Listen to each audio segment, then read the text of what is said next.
I wanted to ask about, obviously now we'll go back to CS. In CSGO, one of the cool things about the fact that you played for so long, and by the way, when I referenced that thing earlier, let's just start there. I actually think it's funny to someone else. I once asked people like Zeus and those players when they came up in CSGO, I was like, wait a minute, because I was looking on Wikipedia, like at all these qualifiers. I was like, bro, if I ever go look at like a Brazilian qualifier, all the old 1.6 players still play. They're all just on different teams. Like, some of them maybe are playing, like semi-pro or amateur or for fun or whatever. But I noticed loads of people were still playing. Like, if people don't know, even some of the people we mentioned in this interview, old school people, Chucky and Spacker, all these people were still playing as well. But all the old school MIBR guys. And so I saw, actually, it seems like that's how I know these people must love Counter-Strike, because like you say, at the beginning of 1.6, they just played for passion and because they're good at the game. But in CSGO, these aren't players that people are seeing at majors or the big tournaments. It's not about fame anymore. But I noticed a lot of Brazilian players, you included, played for many years beyond this. Like, was it still possible to make like a living from the salary and stuff? Like, it sounds like actually the ecosystem was a lot more developed in CSGO than 1.6.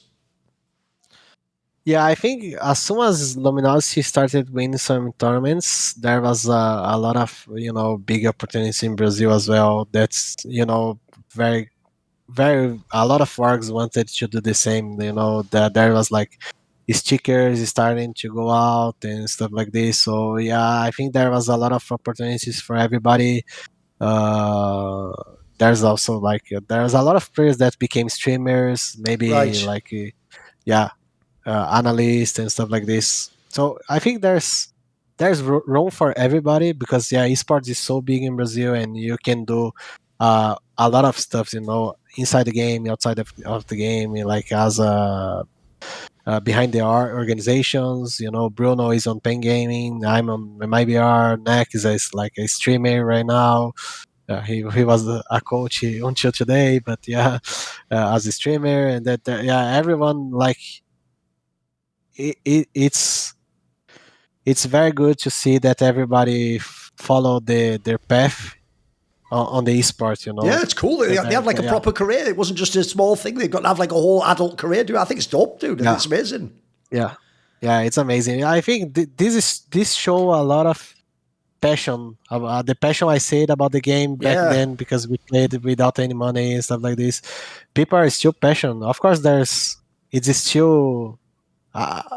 Today it's like a big industry, there's a lot of money involved. Of course you have very good opportunities, but it's good that you can have those opportunities and still do what you love, Because I saw that when you played in that team, one, which people probably know more for the player TRK, who later became really good. I'll ask about him in a minute. I saw in that team, not only were you there, there's all the old boys. There's like Maluk's there. Fuck, Pava's there, which is insane, bro, because if people don't know, Pava was playing before you started at the beginning of this interview, at the beginning of MIBR. So these people are really old school. I mean, I know Pava streams, etc. Was this just like an old school team or something? What was this squad? I think it was... Team 1 started like with a mix of players from... They're from Goiânia, Right, I was always very good friends with those guys from Goiânia, Brasilia. I had a lot of good friends in Counter-Strike, to be honest, because we used to play a lot of games online, and even Counter-Strike. And then I think... I'm not quite sure. I was not playing CS, to be honest, because I was on League of Legends, and then I said, okay, I'm not going to play CS anymore. I started doing university in Brazil, and then I think when I came back to CS was like G3X. I played some tournaments with them, and then they went to Red Reserve or something. They live in Sweden, and then that's when I joined Team 1. It was like there was not a lot of good players in Brazil back then. So the old good 1.6 players was the best one, because there's not so many players like we have nowadays, because a lot of 1.6 players, they stopped playing. And CSGO started to become very good, very big in Brazil when Luminosity started winning. I think it was Team 1, when I joined Team 1, was a little bit before Luminosity won the major. So it was not... I think we were like the only team making good money in Brazil. Right. Because sometimes I say with my teammates, I think as it says, okay, I lost a lot of games for you back in the days, but yeah, I was like studying, working, and I was like playing 2 hours a day, and you're like playing 10 hours a day with Team One, you know. But yeah, it was probably because there was not enough players in Brazil back then before Luminosity won the major, you know. Okay. Right, in this team, though, as I said, there was a player who was a rising talent, which was the player TRK, who later did play in MIBR. Yeah. Now, if people don't remember, I actually think this guy got famous. If you remember, he went to that WESG years later, where when Cloud9 had won the major, they like lost to this fucking guy. Like his team just like beat them at that tournament. And I remember right when that happened, there's like just like actually old school Brazilian CS, they obviously immediately just tried to recruit him to the top teams. But I remember this was one of the famous players that made me realize, holy shit, this buyout thing in Brazil is crazy. Because I heard his buyout was like fucking insane, mate. That's why actually it took him like something mad, like 3 years to get to MIBR. Like he was just still in Team One. So this guy, if people, what I'm essentially telling people here is he could have been famous way earlier than this. So was he like a top prospect bit? Was he like a really good player? Who was this guy? Yeah, I would say he was probably the best player in Brazil outside of the LG players. Wow. Okay. He was very, very, very good player. Very good player. Yeah, I mean, that's when it's funny because you say now that's when everything about buyouts started, like being like this huge buyouts in Brazil. It's still nowadays, you know, if you want to pick a player, you have to pay like crazy amount of money, more than Elite. It's mild, isn't it? Yeah. Yeah. But yeah, I think there was this problem of huge buyouts, but there was also like he didn't want to leave that much, you know. Oh, right. Okay. Yeah, you know, I think still still nowadays, if you want to leave a team, you leave the team. You know, there maybe you're gonna be on the bench if the org wants to, you know. But I mean, if you want to leave, most of the times you're gonna leave. You know, there's not that many orgs that's gonna keep you on the bench for like 2 years. So he had the opportunity. He had a good buyout, but he didn't have that much desire to leave. Right. He was kind of like, okay, if you guys sell me, I'm going. If you guys keep me, I'm gonna stay, and it's fine, you know, because he was very good friend with the owner, the Cacavel. He was also like he was the owner of the team, but they used it to live in the same same city. Yeah, he was the guy that, you know, gave him the first opportunity. So he was like grateful for Cacavel to have the opportunity, because back then he was like he had no chance to play CS besides Cacavel. Before Cacavel gave him a chance, he had no chance to play CS, you know. So he was a little bit grateful about this, you know, but yeah, he was very good. I was like praying. I was like, okay, we cannot like lost this guy because even if we lost this guy, my team is gonna be over, you know, because he was very good. But yeah, it was more like, I would say it was more like him don't wanting to leave than buyouts at that point. Yeah, I don't think it was buyout stuff. Okay. I don't think Cacavel would keep him if he wanted to leave, you know. Okay, see, if you have the balls, you know, you need to have balls sometimes, you know. I'm leaving. If you do, I'm going to the top one team in Brazil. I'm going to the top. I think maybe they're like the top one in the world back then. Right. It was, I think it was mainly they wanted to remove FNX, maybe. I'm not quite sure. But yeah, if he wanted to leave, I'm pretty sure that he could leave. And then another thing that's quite cool is, if people don't know, you played in the 9Z team, which came up the last few years, who obviously now is very relevant. We see him at all the majors. So I want to ask about some of the players in this team. So one player I want to ask about is the player Try. Now, this is a player where, look, I understand that if people aren't Brazilian, like the Argentinian players aren't as famous, for example, and a lot of the players from the, you know, Uruguay stuff just aren't as known in terms of name value. Dude, every time I've ever watched this player play Try, I've always thought he's a good player, mate. Like, he clearly has skills. Like, who is this guy? When I left Team One, it was very hard. I had a very hard time because it was like when I had my son, and Team One had a lot of problems like paying like salary and stuff like this, Right. because it was not easy for them, because we're like living in NA, and they had to pay in dollars, and they have to pay house, they have to pay I'm everything. sure the costs They are way had no higher than school. Brazil, right? Yeah, Yeah. it was pretty much Cacavel was like kind of putting everything off his own Oh, pocket, wow, right. and yeah. So a lot of people talk a lot of shit about him, but yeah, I'm very grateful for everything he did for me, even though that we had a lot of problems with salary and stuff like this. So when I joined Team1, I left Team1, I tried to look for opportunities in Brazil, and yeah, there was no team pretty much. I had some offers, but like I just had my son, and I could not like keep playing CS for like uh, 1,000 real, So then, out of nowhere, there's this 9Z team offering me $3,000 or something, and I was like, okay, who is this guys? The guy flight from, I think he drove from Argentina to Brazil Holy just shit. to talk with me. Okay. It was like, yeah, it was Fernando back then, like one of the owners, and I was like very impressed by this. Yeah. Like the guy is like traveling 20 hours by car just to meet me and to try to sign me. And it was a very good opportunity money wise as well, because yeah, I had my son, I had to pay a lot of stuff, and I had to have my family, and yeah. So I joined this team. I think there was also another Brazilian player, Shand. All He right. he played, yeah.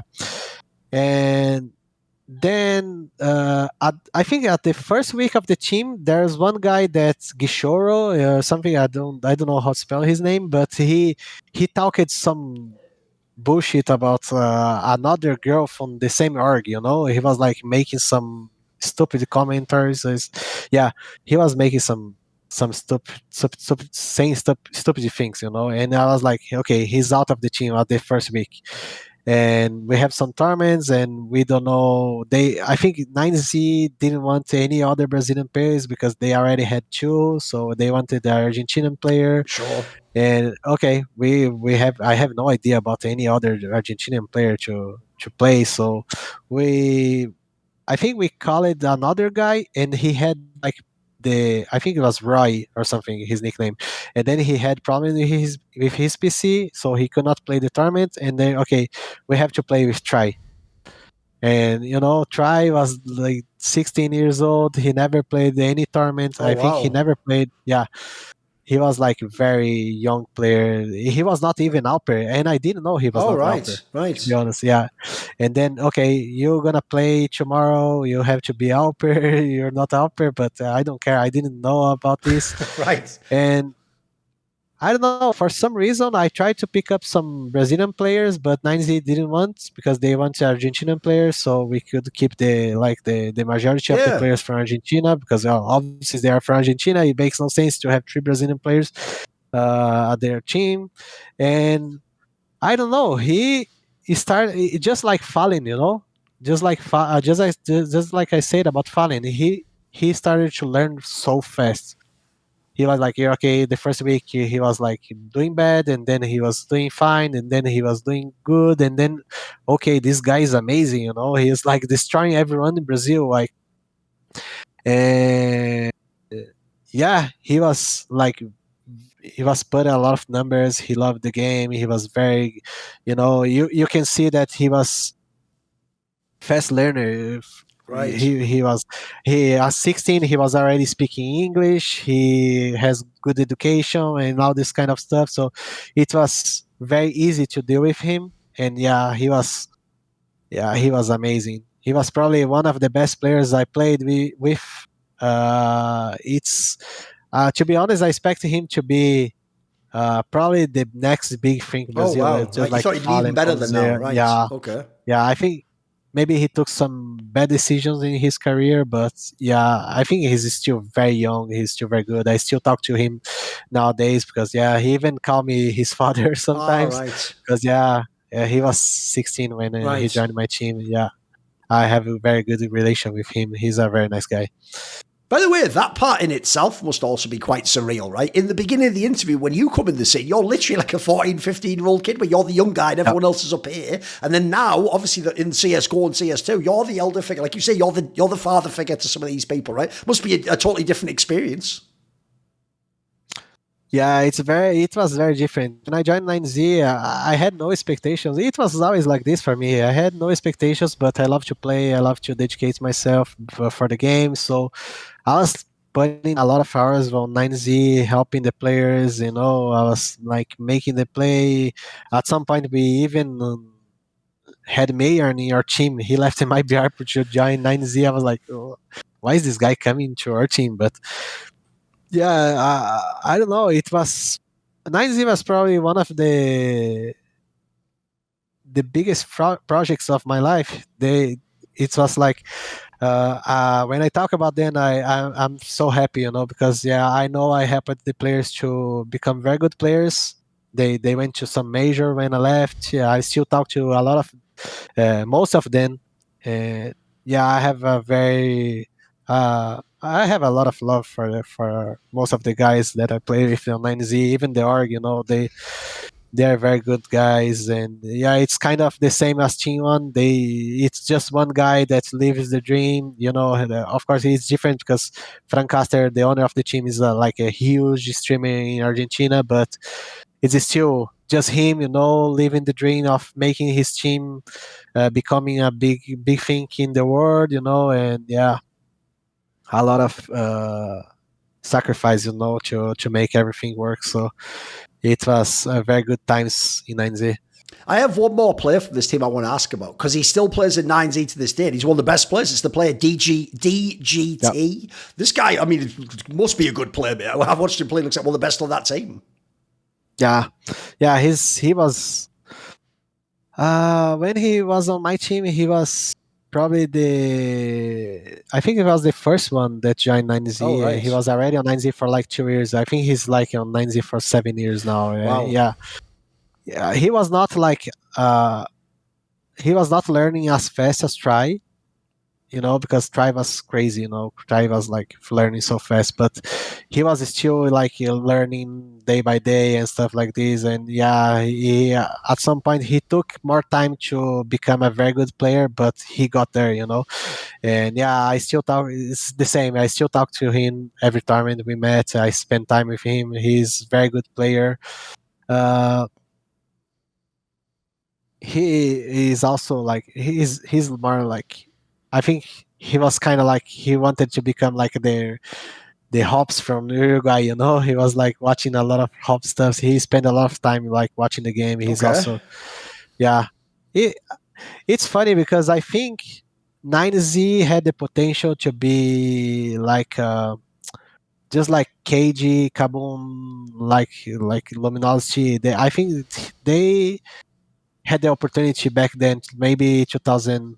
When I think I left 9Z in 2021, maybe. Yeah, 21 maybe. And I think next year or something.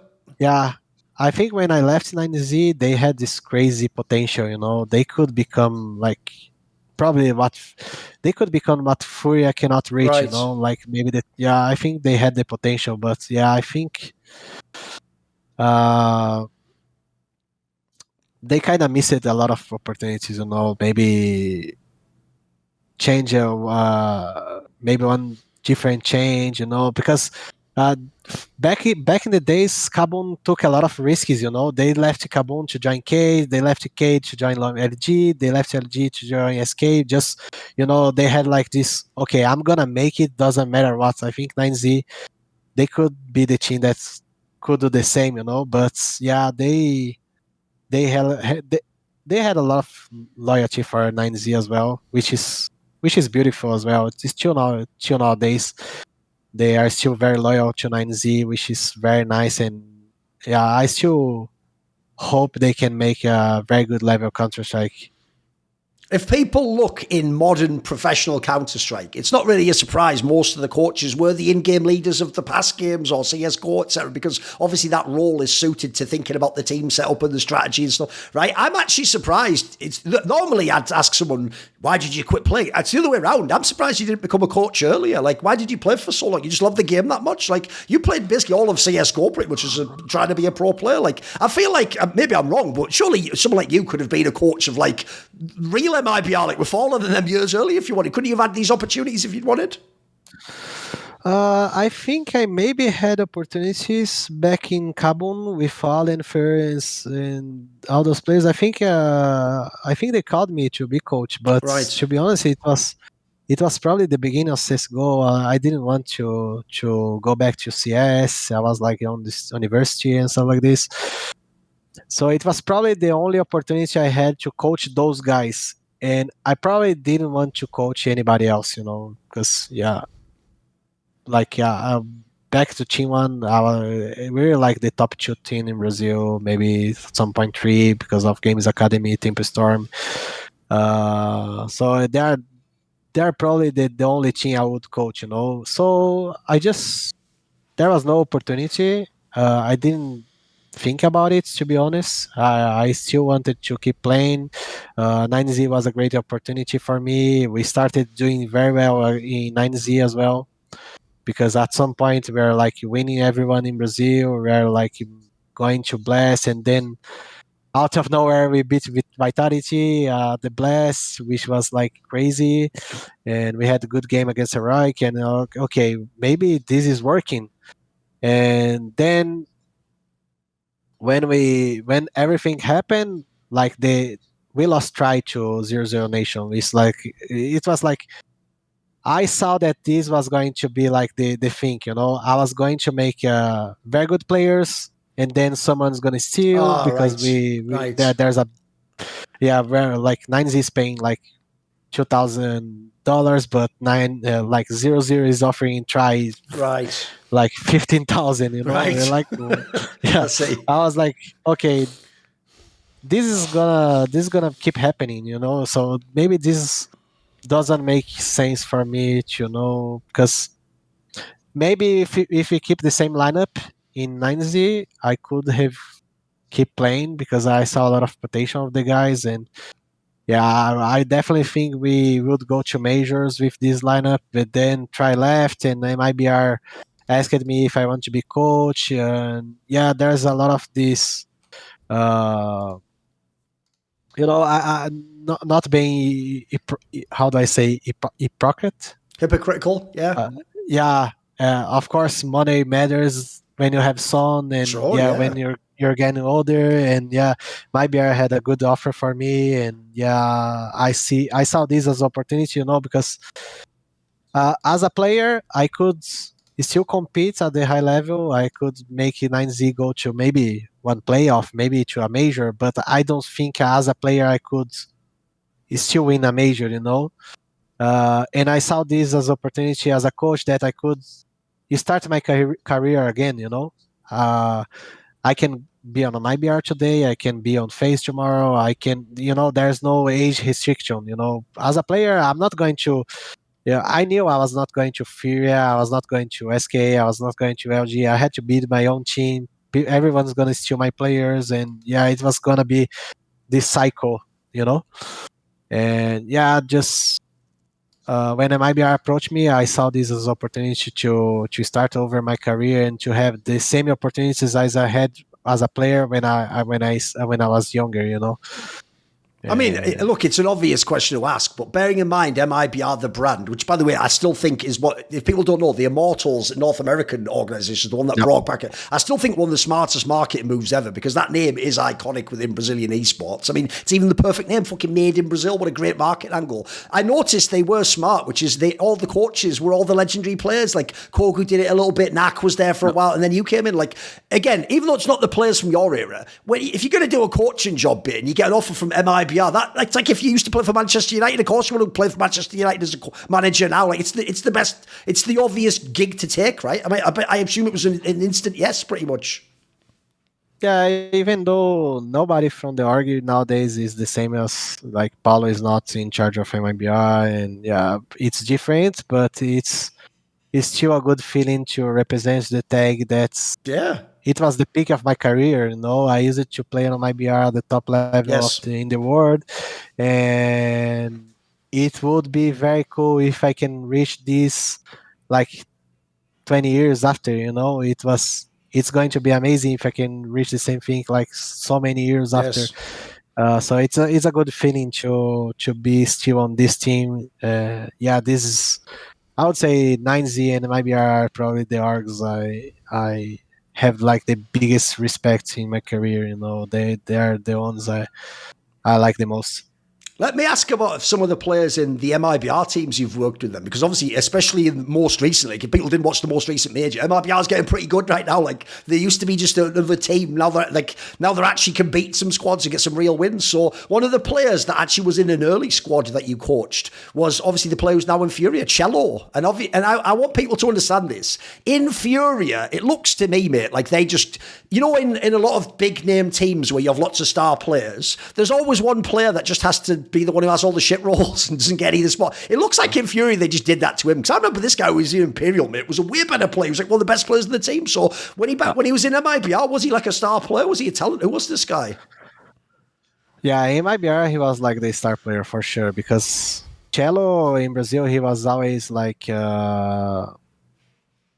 was always known for like this crazy aimer, you know, Right. like he was a very aggressive player and he was very good. In your team, he was the star of the team for sure. And of course, I think back in the days he didn't put too many hours into the game, which was not a problem because you know if you're not putting a lot of hours in the game, but you're like performing in the major, you're performing at the stage and stuff like this.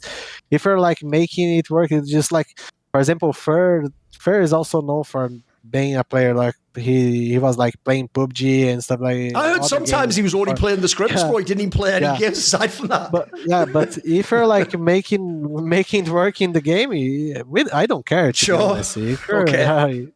the problem is that when you're not playing very well and you're not putting a lot of hours, but that never happened with us with Cello, you know. Maybe he had some problems before I joined. Maybe he missed some flights and stuff like this, but I never had any problem with him. He's one of my best friends in CS nowadays. And yeah, we pretty much let him leave because he wanted to play with Fallen. So we had no choice, you know. We didn't want to keep a player that don't want to be on the team. Sure. So he asked to leave because he wanted to play with Fallen. But yeah, that's the only reason he left our team, because he was a very good player. He was performing very well, and yeah, I think nowadays he kind of changed it too much. You know, he was like Imperial. He had some ways of playing, and he was still very good with Fallen. And then he joined Furia. Of course, Furia, there's not a lot of room because you know you have Yuri, Caserato. They're very good players, and I think Furia never had like before. Besides Able J, which was like a long time ago, they never had like uh this selfless player. You know, Cello is kind of like this, Right. but maybe he should not be this one, you know? I see what you mean. Yes. Along those lines, by the way, if I'm talking about players that are in MIBR, I'll give you an example. One thing I love also, I have like a sweet spot, as we say in English bit, for players who want to be the selfless player, who want to do the shit rolls. And I think a player that is in MIBR, that people, you have to know that this player, when he was in Furia, he only looked bad because he did all the bad rolls. It's the player drop. Bro, this guy, as far as I can tell, I've never read an interview with him, but he seems like he embraces doing all the shit rolls and setting up the stars. And it seems like, and by the way, I always think that type of CS is very different. Because if normal people think of CS as fragging and winning the round, that style of CS, those roles are more like minimizing loss, if you know what I mean, and making other people shine. What would you say about this player? Yeah, Drop has a lot of qualities, you know. Sometimes he doesn't put on very good numbers, but he still make a lot of good matches. He's not like bottom fragging every No. match. I think on our team at least, he has a lot of good matches, to be honest. And as IGL right now, and yeah, he talks so much in the game. He has a lot of good visions. He helps inside the game. He helps outside of the game. He has a good he has a good mind for the games, and yeah, he became the IGL of our team right now. It was maybe 6 months ago we took the opportunity to give him this chance, and yeah, there's a lot of reasons why our team got better. I think one of them is Drop being the IGL. I think he's very different from Exit because Exit's more passive. He was more passive as IGL as well, and I think Drop has, he has a lot of balls, to maybe put something out of the box and maybe something that we didn't practice, but he thinks it's the right thing to do at the game. I'm not saying that he's better than Exit, but maybe this worked well in our team. And also, Exit developed so much as individual, and he started to perform very well, which is also another reason why we started playing very well. But yeah, Drop is very good. He has a good understanding of the game, and it was when he joined the team. We always discuss about him being IGL at some point. Oh, right. Yeah. Right. By the way, if someone think of your career as an in-game leader, if someone's had players like Kogu, Thorin, Fallen, you know how to use AWPers. And I have to say, the player Safe, who obviously plays now in MIBR, he's another player who I feel like his time on Furia made people think this guy isn't good, mate. Yep. But I remember before Furia on Pain, he was amazing. And then after Furia, I think he got his game back in MIBR. As far as I can tell in Furia, they're one of those teams where they just never played around an AWPer. All the stars were the riflers. And this guy, is he a better player than people know, Safe? Yeah, Safe was insane on Pen Gaming, and even before Pen, it's funny because when I played with Safe for the first time, it was back to 1.6 because the owner of Fight Gamers was his brother. Right. And yeah, I think back to a long time ago, he was like probably 12 or 13. We played a tournament and Neck, he could not make it on the first day. And we're like, okay, let's play Safe with this young kid, It was the first time I met him. So it was funny to meet him again after so many years. But yeah, of course, when he joined the team, one of the things he was saying a lot that he wanted freedom to play the same way he played on Pen Gaming. Right. And we even have a joke inside because he sometimes is watching POV of him playing on Pen Gaming because he's like, oh, look what I had to do on Pen Gaming because it was like he wanted to remember what he did on Pain, but he wants to forget what happened on Free. Sure. Because he didn't have that many space on Free, of course, because the way Free played, it was just different. Not that it was bad, because they had a lot of good results as well. Free was always a good team. Yeah. But it was different for the Alper. They never had a outstanding Alper. Maybe Henny was the one that shined the most at Furia, but he's a very good player. He's just like a lot of Alpers I played and I coached. He take a lot of initiatives. He's always very active on CT. The way he practices is funny because he don't like to play like bugs and deathmatch, but he's you go on his PC and he's like trying to find good new picks, find new nades. He's always running around the map alone, practicing. And, it's something that helps us a lot. He's always like watching, today we are going to UK and I'm pretty sure he's gonna be on plane watching like Zayu POV and Right. By the way, though, for people who don't know, that's quite unusual for like AWPers and stars, though. Normally it's IGL does that or something. It's quite unusual people putting extra homework. Yep. That's cool. Yeah, maybe he's not doing like crazy work for the team.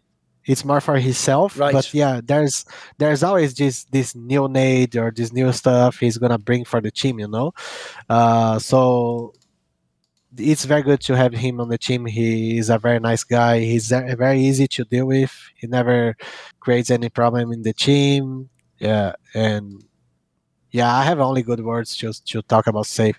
To be honest, all of my teammates right now, they are very easy to deal with. Right. It's very, yeah, it's very good.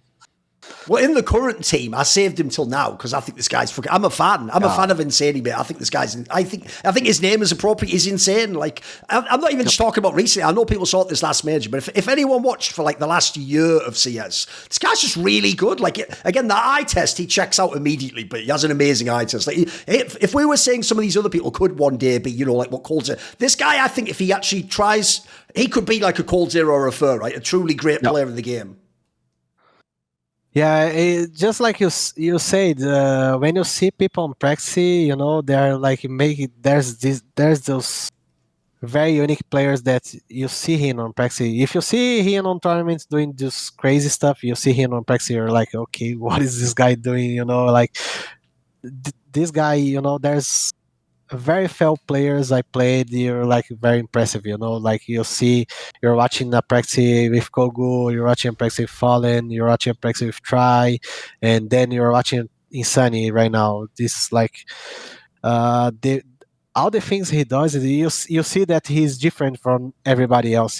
He's very good. He understands the game. You don't need to, just like the other players I said, he learns very fast. You don't need to be explain the same thing like over and over again. You just maybe tell him one time, or maybe you don't even need to tell him, and he's gonna already understand that he's doing something wrong. And I think he's also I don't see that that many players at the moment doing the same, like having the same dedication as people had back in the days, like Kogu, like I said, Kogu Fallen and stuff like this. Cold Zero, a lot of people say about him, but he still puts a lot of hours. He's very he's very methodical. If I say, okay, Sonny, you need to make your own routine. He's gonna kill every day, 1,000 kills on the death match. He's gonna practice every single practice, very serious. He's gonna pay attention at the review and stuff like this. So yeah, he's probably the player that impressed me the most on all these aspects. In the recent, like he's probably the best player I coached for sure in the past 3 years. One thing I think is quite cool is if people remember a couple of years ago, actually people used to flame MIBR because they were one of those orgs that was like the blast partner, but they would just lose all the games and no one ever thought they were good. I keep telling people, it's when it was like a year ago, I was just looking at Insani or maybe we exit like you say, and then okay, Safe's getting back, and then they got drop, and I think gradually, piece by piece. The cool thing is this interview is mainly supposed to be about the past, but I actually don't think people realise the future for this team is really awesome. Like this major, which looked good anyway. Maybe people don't know, like Housey only just joined right before the tournament, and that's another good player that everyone knows from playing as a legit player. So it's actually the future of this team that looks interesting. Like this is a very nice squad of players now, mate. Like there's a very real chance, especially like you say with Drop becoming in-game leader. That's a role that's lacking in Brazil right now. That's why just Fallen basically does that. Even people like Art would stick around. So there's not many people do that role. So would you agree? I feel like the future is very bright for this squad. This could actually be a very real team. Yeah, I think when I joined MIBR, it was very hard. Even though we make the first major, it was like we had a very weird lineup. We had like it was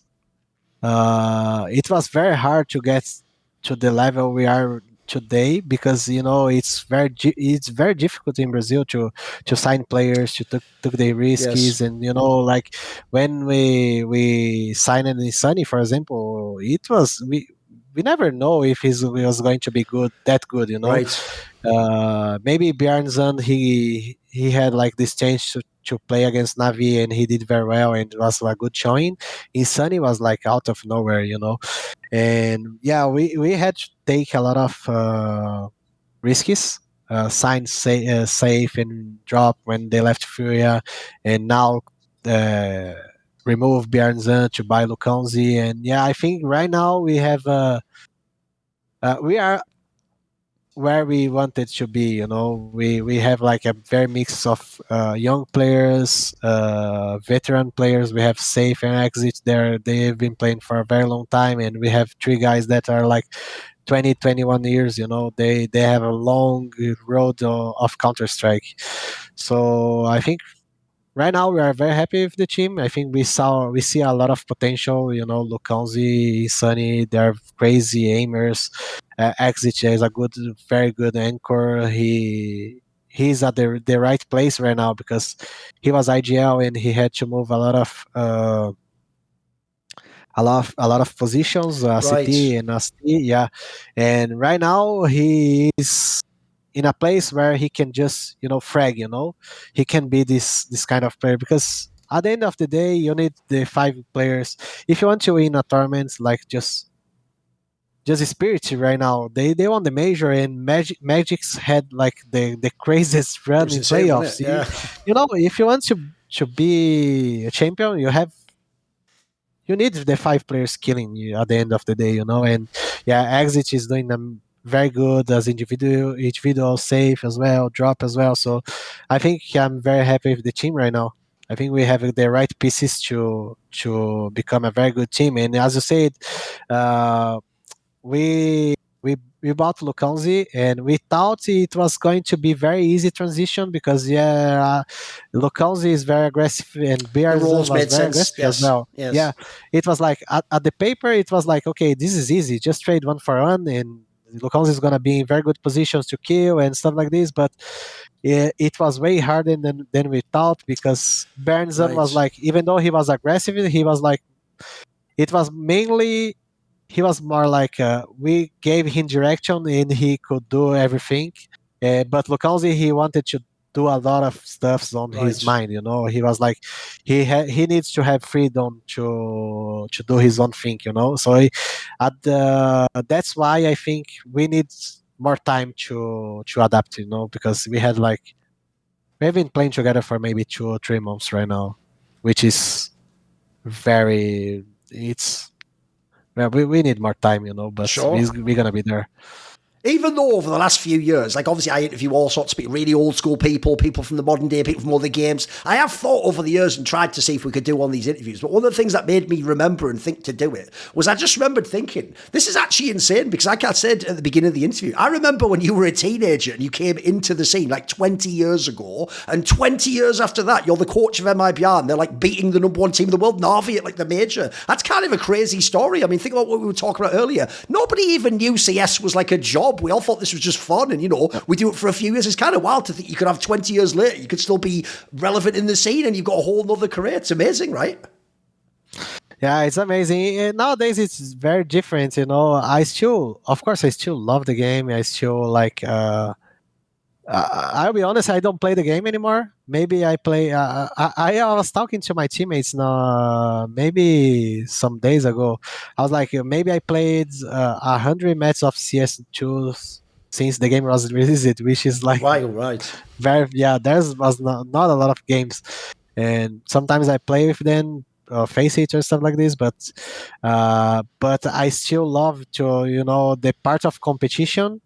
This still makes me very happy, being at the tournaments, practicing every day. And yeah, of course, nowadays I have a huge boost, which is my family. And which is like that's why I put so many hours in the game.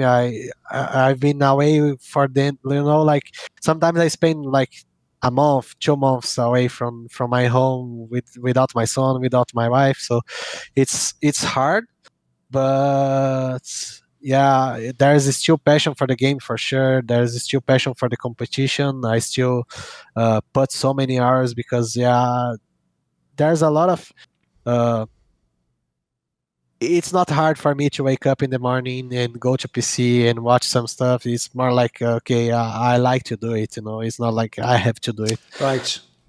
Well, along those lines, then, that's actually something I also wanted to talk about. Is the other thing is, if you think about the way this interview went, way back in the day, like when we were talking about Gowles in like 2000 and whatever it was, like I think it was in 2007 or something when he became like coach of G3X. At the time, there was almost no coaches. I mean, even people who were listed as coach were sometimes just the manager who brings you the water or books the plane flight or whatever, like. So the idea of coaching was not even a thing. I think even in CSGO, it took quite a while to people like Zonic being it famous, that's a real role. But now it's like sports. It's just like football. The coach has like total control and he's studying stuff. I feel like now, if you were someone as an in-game leader who loved to study the game and think of tactics, that's what coaching is now. Like every team in the world has a coach now. Everyone's obsessively watching all the demos and looking for the newest smokes and checking out all the new invented stuff.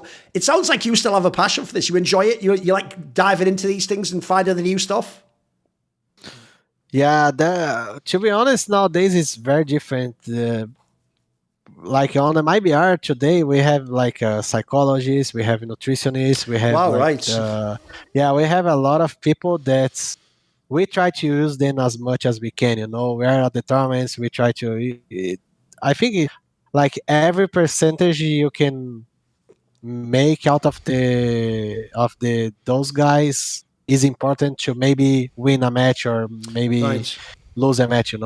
So it's way more professional, and of course, I think there's still a lot of teams in the world. I watch a lot of YouTube channels from Navi, from other teams, Vitality, and I see that a lot of teams is a little bit ahead of us, still in terms of like those kind of stuffs. But we're trying to make it like as fast as possible.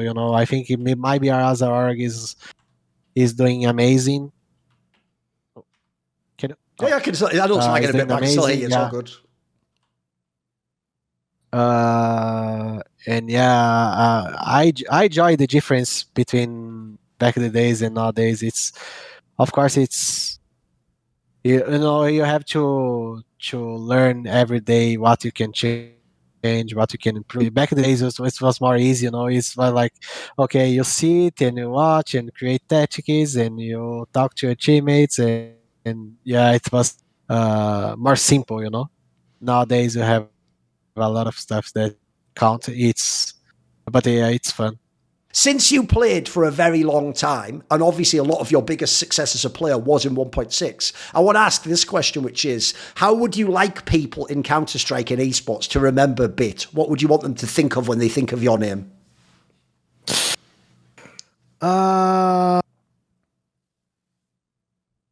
That's a hard question, to be honest. I never stopped to think about this, but I would say the first thing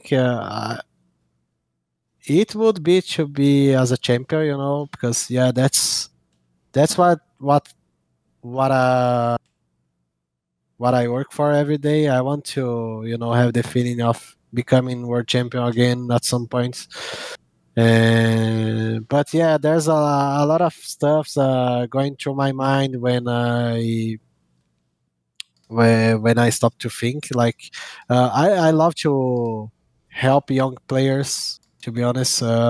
It's a very nice feeling when I see players that played with me, they come back to ask me stuff, ask for help, because they feel they can count on me, even though I'm not on the team anymore. Like sometimes Henny messaged me, for example, and can you help me or something, blah blah. And this is something that makes me very happy.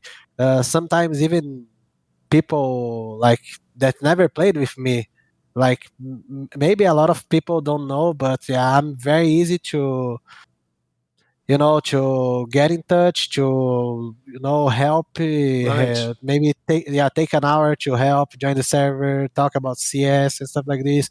So there's a lot of people that's messaging me, and